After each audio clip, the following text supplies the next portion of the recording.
First of all, may I ask you, Mr. Zhang, Yes. even though you are coming from the military, but I would like to begin by asking about some of the diplomatic achievement, it seems, reached over the past week. On Tuesday, China and Vietnam signed some agreements with the visiting Vietnamese leader. One of it is concerning taxation of oil exploration in the Beibu Gulf. Many suggest this is providing a new launching pad of China and Vietnam about how to resolve differences in exploring the natural resources in the South China Sea. What do you make of this? Well, after the dispute which happened last May, I think this is a good sign for the two sides to really start joint development in the South China Sea. And the scientific research and exploitation in the Beibu Gulf is a good sign that both sides are attaching great importance to the relationship. And also, I want to mention that in the Beibu Gulf, the two navies of Vietnam and China will continue to conduct regular patrol in this area because for the last few years, each year, the two navies will conduct joint patrol. And this is a good sign for the two sides. Okay. Help us to understand what exactly is this joint patrol you're talking about, sir. Particularly, what about the military presence in the region, particularly from the Chinese side? Will that in any way pose a threat or a concept of threat to Vietnam? Absolutely not. I think the deployment of the Chinese naval forces on these islands, especially the Nansha Islands in the South China Sea, first is a sign of sovereignty. By deploying the naval forces on these islands, we can show or demonstrate that the sovereignty of China. Second, I think the deployment of naval forces either on the islands or on the sea, that means the patrol ships can provide assistance to other countries, especially those ships that are in distress.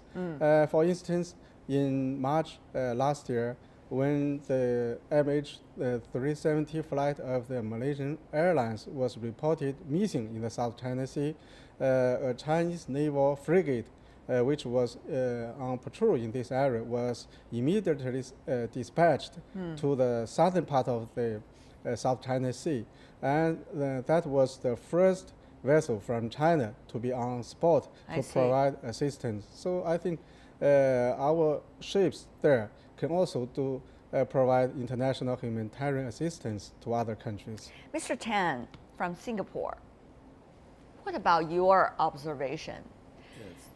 We see almost a dramatic change of the temperature of relations, some suggest, between China and Vietnam with the recent visit of the Vietnamese leader in China and with the recent series of the agreements being signed by these two countries. How could that happen? Help us to understand the process, how it reached where we are today.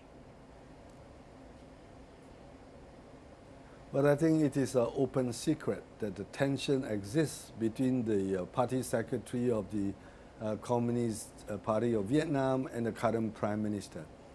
And the current Prime Minister, relatively compared to the party secretary, is more friendly to the United States.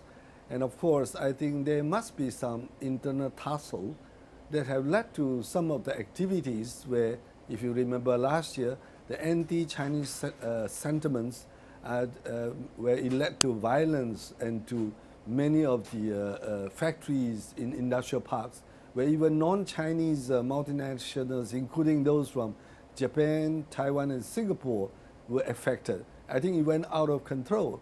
So obviously, this is now impacting on Vietnam in terms of foreign direct investment.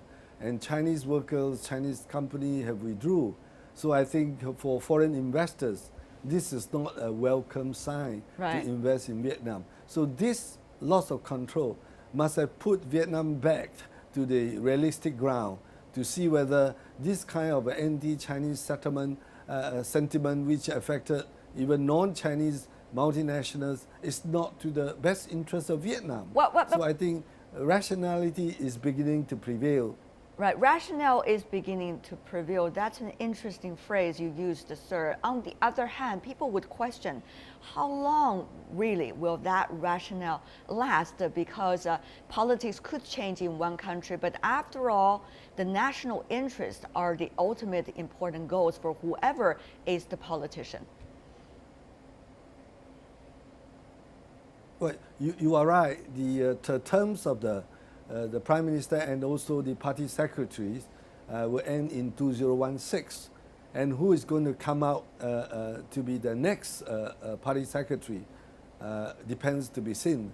So of course, all these good current development in view of the recent visit of the Vietnamese Communist Party secretary to China is a welcome sign. But of course, after 2016, depending on who is going to have the influence in the next party leadership, that I think is very important. But don't forget that the party secretary of Vietnam's Communist Party will be going to the United States for the 20 years anniversary of this relationship.